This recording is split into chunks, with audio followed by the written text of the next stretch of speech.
The World Cheese Awards in Portugal, where nearly 4,800 cheeses were assessed by 240 judges from 47 countries, including industry, exports, chefs, journalists, takes place against the background of a disappointment faced by dozens of British cheesemakers whose entries were marooned because of post-Brexit customs checks, leaving noticeable gaps on competition tables. This comes just after the cheese theft, which dominated the headlines for a week or so.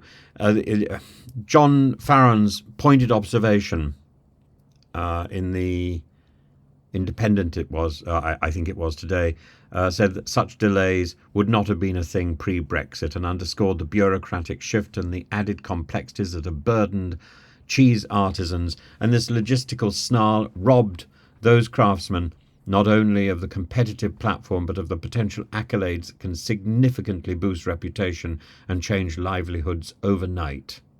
For cheesemakers in Britain, Brexit has been a disaster. I keep talking about Brexit. People keep mocking the things I'm saying,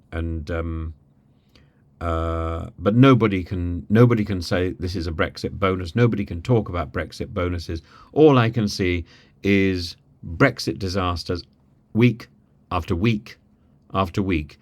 The lament of Judge James Grant, the co-founder of the Real Cheese Project, adds emotional weight to this, as he described the incident as devastating and lamented how Brexit has layered export activities with burdensome red tape. It's such a poignant backdrop. The UK's recent artisan strides in artisan cheese production, highlighted by its last victory in 2017, with the Cornish cheese now disrupted by this cascade of cheese regulations.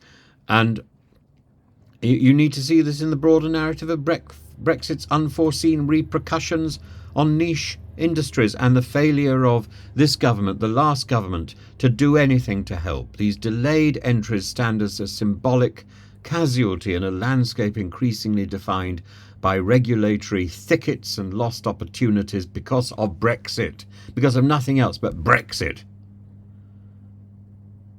And it's a disaster. You can't even access the Ankara agreement because of Brexit. I was trying recently to see what about my Irish passport, and that sort of seems to get stuck in the system of. So many people are looking into that. It's again, I cannot see any hope in the way we are progressing. What with Brexit and this penalising budget, the future is to look elsewhere. The future is to look outside the United Kingdom, because it isn't working, and it can't be turned round fast enough to survive this mess. It's too many years of bad leadership. I think it goes back further than the last government, but it certainly goes back to Brexit. And this government has done nothing to alleviate the pain of Brexit. We now have a problem with farmers, and a demonstrable crisis over cheese.